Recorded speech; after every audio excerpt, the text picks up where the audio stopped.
राधे राधे दोस्तों, आज हम आपको सुनाएंगे एक राजा और भगवान शिव की कृपा की कहानी।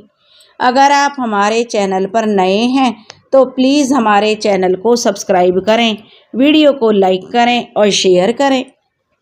बहुत समय पहले की बात है। रतनपुरी नगरी में एक राजा चंद्रसेन जो राज्य करते थे। राजा बहुत ही दयालु स्वभाव के थे, तो राजा के प्रजा भी अपने राजा से बहुत प्रेम करती थी। राजा चंद्रसेन शिव भक्ति में मगन रहते थे। वो शिव जी के परम भक्त थे और शिव जी के आशीर्वाद से ही राजा का साम्राज्य काफी फल फूल रहा था। चारों तरफ राजा की प्रशंसा होती थी, उनकी कीर्ति के गुण गाए जाते थे। मगर राजा चंद्रसेन के कोई संतान नहीं हो रही थी। जैसे ही ईश्वर ने अपनी नजर ही उनके ऊपर से हटा ली थी।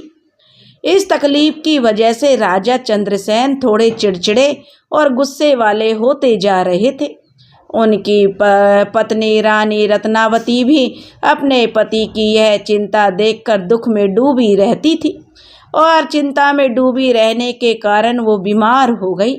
एक दिन राजा ने अपने सेवकों से कहा कि रत्नावती की तबीयत अब ज़्यादा खराब रहने लगी है, तुम जाकर नगर की सबसे समझदार दाई को लेकर आओ। अब वे दोनों सेवक नगर में चले गए और राजा चंद्रसेन भी अपने राजपुरोहित के पास चले गए। राजा जैसे ही राजपुरोहित को देखते हैं तो उनके चरणों में गिरकर फूट फूट कर रोने लगते हैं। राजपुरोहित इतने बड़े राजा को अपने कदमों में देखकर थोड़ा अभिमान महसूस करते हैं। राजपुरोहित सोचते हैं, अरे वाह, इतना बड़ा राजा मेरे कदमों में, इसका मतलब शिव जी की कृपा से अब मैं सबसे बड़ा ज्ञानी हो गया हूँ। राजा रोते हुए राजपुरोहित जी से कहते हैं कि हे राजपुरोहित जी, मेरा जीवन अंधकार में चल रहा है। ना जाने मेरे से भगवान भोलेनाथ क्यों रूठ गए हैं। समय बड़ा ही भारी हो गया है। यह सुनकर राजपुरोहित जी बोले कि महाराज चिंता मत करिए, मैंने पहले से ही सब प्रबंध कर लिया है। बहुत जल्दी आपका अच्छा समय आने वाला है, मगर उसके लिए मुझे एक जरूरी काम करना होगा।